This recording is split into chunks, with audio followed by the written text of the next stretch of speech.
அழகுமித்திரன் எழுதிய கோவழகி சிறுகதை.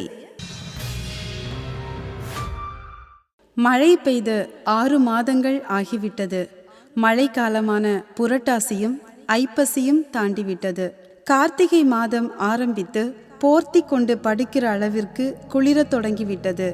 சபரிமலைக்கு போய் வரும்போது கன்னியாகுமரியில் இருந்து வாங்கி வந்த கம்பளி 2-3 இடங்களில் கிழிந்து இருந்தாலும் குமுளியில் இருந்து வாங்கி வந்த அப்பாவின் ஸ்வெட்டர் கதகதப்பில் நேரம் விடிந்தது கூட தெரியாமல் கோவழகி தூங்கிக் கொண்டிருந்தாள். பட்டியில் நின்ற மாடுகள் அம்மா அம்மா என்று மாறி மாறி கத்தின. அசந்து தூங்கியவள் லேசாக கண்களை திறந்து பார்த்தாள். கண்கூசும் அளவிற்கு வெளிச்சம். அட நாசமா போறவள, இவ்வளவு நேரமாடி தூங்குவ என தன்னைத்தானே திட்டிக் கொண்டாள்.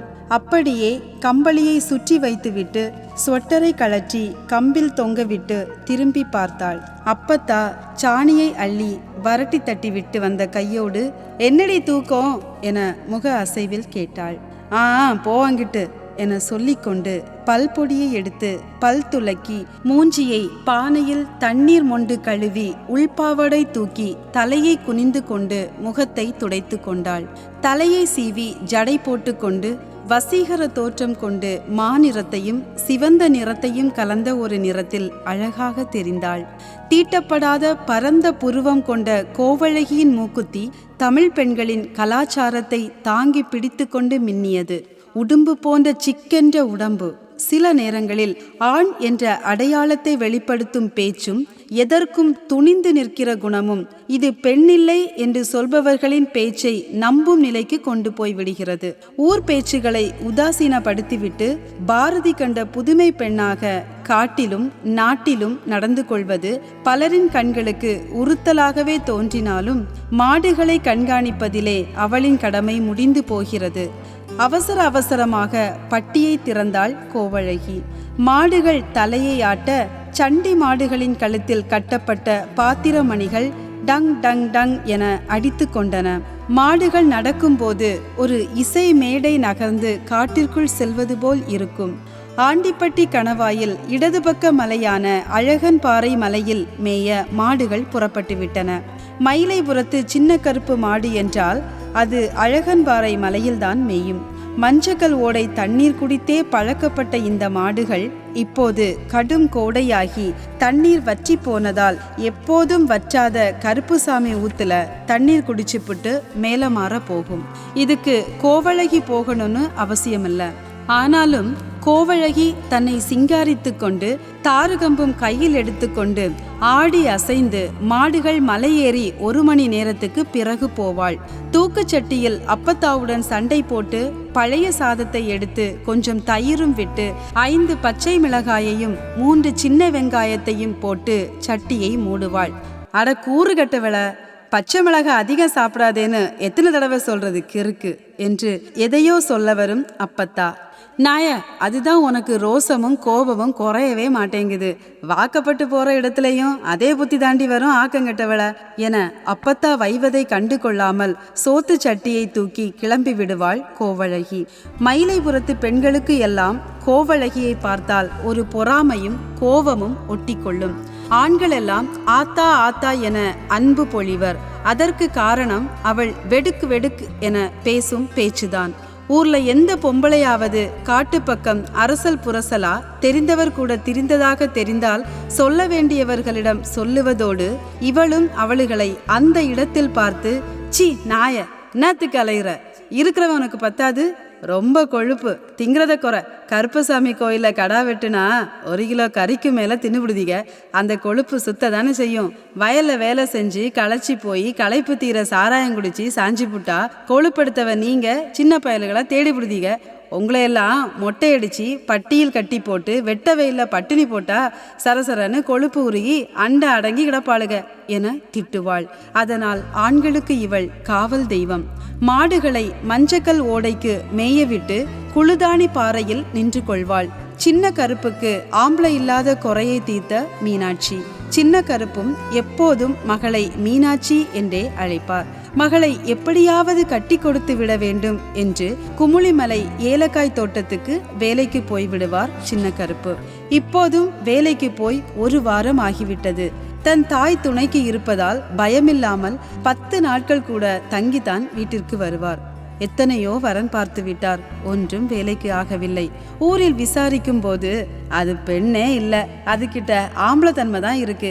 கண்ட மாடு மேய்கிற ஆளுக கூட எல்லாம் வயசு வித்தியாசம் இல்லாம எல்லாத்தையும் பங்கு போட்டுக்குவா என கோவழகி மீது கோபம் கொண்ட சில ஊர் பெண்கள் பெண் பார்க்க வருபவர்களிடம் எல்லாம் வத்தி வைத்து விடுவார்கள். வரும் வரன்களும் வாசல் வராமல் ஊர் கிணற்றோடு மடங்கி விடுவார்கள். கோவழகிக்கு குறையாமல் 100 மாடுகள் உண்டு. அழகன் பாறை மலையில் அவள் கால்படாத இடமில்லை. இந்த மலையின் ஒரு பகுதி சாப்டூர் ஜமீனுக்கும் ஒரு பகுதி கண்டமனூர் ஜமீனுக்கும் சொந்தமானது.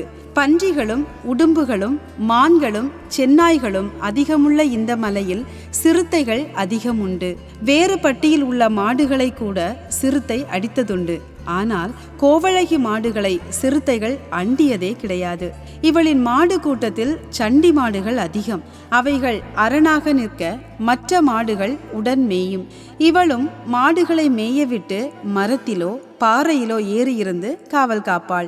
ஆம்பிளை ஆட்களே போக தயங்கும் சிறுத்தைகள் கூட்டமாக உள்ள இடமான கட்டளை கொம்பு 7 மாவடி இடத்திற்கு எல்லாம் இவள் மாடுகளை ஓட்டி போவாள். இவள் உடன் உண்டு என்றால் மாடுகள் எங்கும் மேயும். அதன் கழுத்தில் உள்ள வெண்கல பாத்திரமணிகள் டங் டங் என அடித்து பயம் காட்டும். அந்த சத்தத்தில் சிறுத்தைகளும் பயந்தே போகும். ஒரு காலத்தில் கட்டளை கொம்பு பகுதியில் எல்லாம் கஞ்சா போட்ட இடம். இன்று தண்ணீர் இல்லாமல் புற்கள் எல்லாம் காய்ந்து வைக்கோல் போல் நிற்கின்றன. இந்த வைக்கோலையாவது மாடுகள் மேயட்டும் என கருதி பத்தி கொண்டு போகிறாள். யாரோ இருவர் பின்தொடர்வதாக தெரிகிறது. மாடுகளின் மணியோசை சத்தத்தில் பின்தொடர்பவர்களின் காலடி ஓசை கேட்கவில்லை. மதிய சூரியன் உச்சி கடந்து போய்கொண்டிருக்கிறான். அப்படியே மகாலிங்க மலையை பார்த்து, அப்பனே சுந்தர மகாலிங்கா, எல்லாத்துக்கும் நீயே காப்பு என மனதிற்குள் நினைத்து கொண்டு அப்படியே ஒரு மரத்தில் ஏறியவள், எத்தனை பேர் எதற்கு என்னை நோட்டமிடுகிறார்கள் என கவனிக்கிறாள். 2 பேர்தான் என்பதை புரிந்து கொண்டாள். என்ன செய்யலாம் என ஒரு நிமிடம் யோசிக்கிறாள். அவளுள் ஒரு யோசனை தோன்றுகிறது. கட்டளைக்கோப்பு பகுதிக்கும் 7 மாவடி மலைக்கும் இடையில் பன்னி உருண்ட பாறை உண்டு. அந்த பகுதிகள் பன்னிகள் பாறைக்கு அடியில் மண்ணை தோண்டி குழி எடுத்து பதுங்கியிருக்கும். அதில்தான் தன் குட்டிகளை போட்டு பாதுகாக்கும். அந்த பகுதிக்கு சிறுத்தைகள் கூட போகாது. அங்கு யார் சென்றாலும் பன்றிகள் மோதி கால் மூட்டு முட்டிகளை பேர்த்துவிடும். சில நேரம் தன் எதிரிகளை சமாதியாக்கிவிடும் பன்றிகள். ஒரு தடவை சிறுத்தை ஒன்று பன்றி பிடிக்க ஆசைப்பட்டு பன்னி உருண்ட பாறையில போயிட்டு ஒரு பன்றியினை தூக்கிட்டு ஓடியிருக்கு.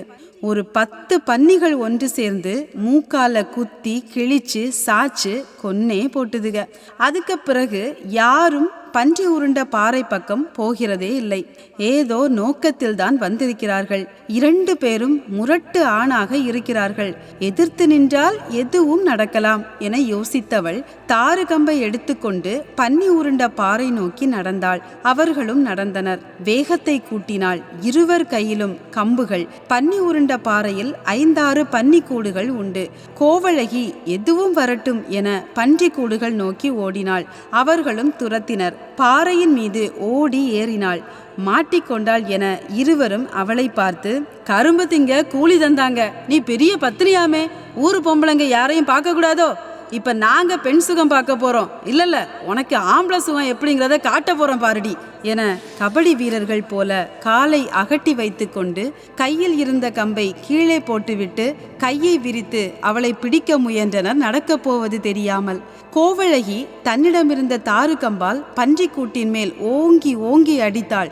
உர் உர் என்று சத்தம் போட்டுக்கொண்டு சூலாயுதம் போன்ற கொம்புகளை கொண்ட பன்றிகள் கூட்டை விட்டு வெளியே வந்தன. இதை சற்றும் எதிர்பாராத அவர்கள் பன்றிகளை எதிர்கொள்ள கம்புகளை எடுக்க திரும்பவும் பன்றிகள் ஆக்ரோஷத்துடன் அவர்களின் பின்புறத்தில் மோதி கிழித்து விட்டன. திரும்ப திரும்ப கால்களில் மோதின. கோவழகி தைரியத்தை வரவழைத்து கொண்டு பன்றிகள் பார்க்காத வண்ணம் மெதுவாக பாறையின் மேல் ஏறி மாடுகள் மேயும் கட்டளை கொம்பு சென்று மாடுகளுடன் ஊருக்கு வந்து விட்டாள். நேராக ஊர் தலைவர் வீட்டிற்கு போனாள். அண்ணன் இருக்காங்களா என கேட்டாள். என்ன என கேட்டு ஊர் தலைவரின் தம்பி மனைவி வந்தாள். என்ன சொல்லு என அதட்டி கேட்டாள் கோவழகியை பார்த்து. தலைவர் இல்லையா? கோவழகி கேட்டாள். ஏன் என எகத்தாளமாக கேட்டாள் ஊர் தலைவரின் தம்பி மனைவி. இல்ல, பன்னி உருண்ட பாறைக்கு பக்கத்துல 2 ஆம்பளைக பன்னி முட்டி சாக கிடக்குறாங்க. ஆட்களை அனுப்பி என்னான்னு போய் பார்க்க சொல்லுறீங்களா என பவ்யமாக சொன்னாள் கோவழகி. நீ தப்பிச்சிட்டியா என முகத்தை அஷ்டகோணலாக கேட்டார் ஊர் தலைவரின் தம்பி மனைவி. யார்கிட்ட இருந்து கேட்டாள் கோவழகி. பன்னி ஒன்னும் செய்யலையான்னு கேட்டாள் ஊர் தலைவரின் தம்பி மனைவி. பன்னிகள் கொழுப்பெடுத்தவர்கள் மேலதான் மோதும் என்றாள் கோவழகி.